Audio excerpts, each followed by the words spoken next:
है मसीह का प्यारा वचन, ये है वचन, प्यारा वचन, यीशु मसीह का प्यारा। परमेश्वर के धन्य नाम की महिमा हो। प्रभात मनन के सत्र 1713 में आप सभी का बहुत ही विनम्रता के साथ स्वागत करता हूँ। आइए आज का मनन के लिए हम पढ़ते हैं तीतुस अध्याय 3 पद 3 से 6 तक। क्योंकि हम भी पहले निर्बुद्धि और आज्ञा न मानने वाले और भ्रम में पड़े हुए और विभिन्न प्रकार की अभिलाषाओं और सुख विलास के दासत्व में थे और वैर भाव और डाह करने में जीवन व्यतीत करते थे और घृणित थे और एक दूसरे से वैर रखते थे। बीते दिनों में हम झगड़ा के मूल कारणों पर चर्चा की थी। साथ ही साथ कल हम ये भी देखे थे कि कैसे हमें एक दूसरे की कमजोरियों को बर्दाश्त करना है। प्रचारकों के राजकुमार अथवा प्रिंस ऑफ प्रीचर्स कहलाने वाले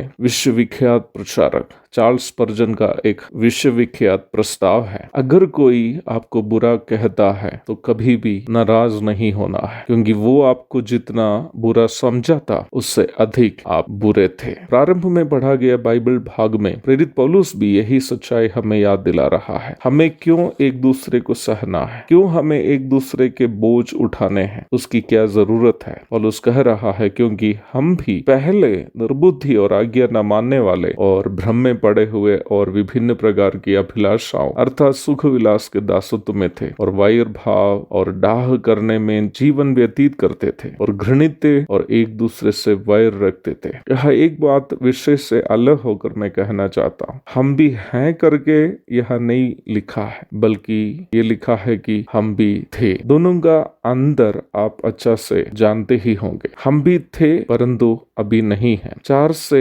7 तक के पदों को जोड़कर पढ़ने से ये बात बहुत ही स्पष्ट रूप में आप समझ सकते हैं। अगर यहाँ ये लिखा हुआ होता कि हम भी हैं, तो हमें विश्वासी और अविश्वासी के बीच का अंदर समझने में दिक्कत हो जाता। विश्वासी पाप में जीवन बिताने वाला व्यक्ति थे, लेकिन पाप में जीने वाला व्यक्ति है नहीं। पाप विश्वासी और अविश्वासी दोनों के जीवन पर प्रभाव डालता है, परंतु विश्वासी अपने जीवन में प्रभाव डालने वाला पाप पर जीत प्राप्त करते हुए जीने की कोशिश करते रहता है। वही अविश्वासी पाप में ही फंसे रहेंगे। ये वास्तव में एक भेड़ और सुअर के व्यवहार के समान है, जो कीचड़ में गिरे हैं। दोनों कीचड़ में हैं, लेकिन भेड़ कीचड़ से बाहर आने की कोशिश करेंगे और सुअर कीचड़ में ही रहना पसंद करेंगे। विश्वासी और अविश्वासी के बीच में भी यही अंदर है, परंतु नम्रता के साथ सभी मनुष्यों के साथ अर्थात जिनके स्वभाव में गड़बड़ी है उनके साथ भी व्यवहार करने के लिए पौलुस जब कहता है तो वो ये कहता है कि पाप करने वाले या झगड़ने वाले आदि किसी भी प्रकार के मनुष्य के साथ एक सच्चा विश्वासी की मानसिकता नम्रता पूर्ण होना चाहिए, अर्थात उनकी कमजोरियों को हमें समझकर उस व्यक्ति के साथ हमें नम्रता के साथ व्यवहार करना है। यद्यपि एक सच्चा विश्वासी पाप के साथ कभी भी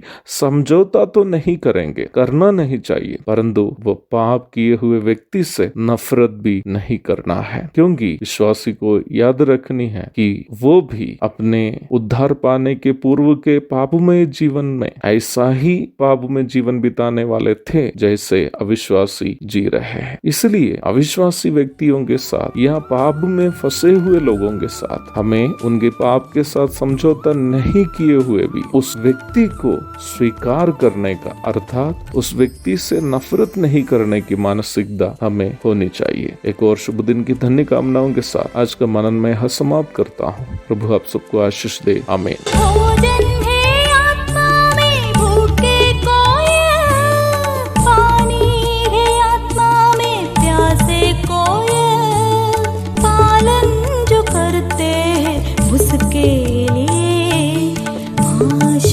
पाने का साधन है।